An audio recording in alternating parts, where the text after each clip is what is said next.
नमस्कार, मी दुर्वा दळवी तुमचं सगळ्यांचं स्वागत करते लोकमत मध्ये। आजकाल मोबाईलमुळे जग अक्षरशः आपल्या जवळ येऊन ठेपलेलं आहे आणि याच मोबाईलमुळे आप्तजनांना, आपल्या नातेवाईकांना आपण फोनवरनं किंवा मेसेजद्वारे संवाद साधतो। मात्र त्याच्या आधी जेव्हा आपण पाहिलं, पत्रव्यवहार हा खूप महत्त्वाचा होता आणि तोच पत्रव्यवहार आज कोल्हापूरच्या शाळेतील ही मुलं करतायत। त्यांच्या हातामध्ये, प्रत्येकाच्या हातामध्ये आज आपण एक पत्र पाहतोय। त्यांनी आपल्या नातेवाईकांना, मित्रांना किंवा जवळच्या व्यक्तींना हे पत्र लिहिलेलं आहे। हा नेमका उपक्रम काय आहे त्याची माहिती काय? कारण की आज आपण पाहतोय की पोस्ट ऑफिसला जाणं देखील आपण क्वचितच कधीतरी आपली पोस्ट ऑफिसकडे पावलं वळतात, परंतु शाळेतील ही सगळी मुलं आज पत्र लेखन करून ती पोस्ट ऑफिसला आलेली आहेत। हा उपक्रम नेमका काय, त्यांच्या शिक्षकांकडनं जाणूया काय आहे नेमका हा उपक्रम, कशा पद्धतीने हा राबवला जातो, ह्याच्या पाठीमागचा उद्देश काय आहे? नमस्कार, मी नूतन मराठी विद्यालय ब्रांच नंबर 1 ह्या शाळेची शिक्षिका असून आजकाल पत्रलेखन हा दुर्मिळ झालेला आहे।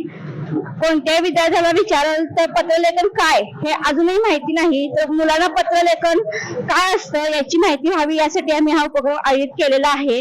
मोबाईलमुळे जग जवळ आले पण मनापासून खूप लांब चालले। पूर्वी पत्रामधून आपण आपल्या नातेवाईकांना मनातील सगळ्या गोष्टी सांगू शकत होतो, पण मोबाईलमुळे आपण ह्या गोष्टी सांगू शकत नाही। तर मुलांना नेमकं पत्रलेखन काय असतं, आपण पूर्वी कसं पत्राचा वापर करत होतो याची कल्पना यावी म्हणून आमच्या शाळेने उपक्रम आयोजित केलेला आहे।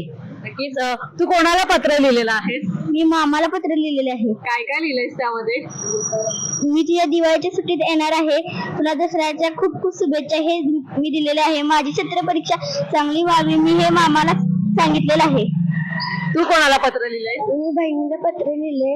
मी म्हणलं दिवाळी सुट्टीत मी तुझ्या घरी येणार आहे, घरी सगळे बरे आहेत, मी तुझ्याकडे राहायला येणार आहे, घरी सगळे ठीक आहे, तुझ्याकडे सगळे ठीक आहेत का हे लिहिलं आहे। नक्कीच।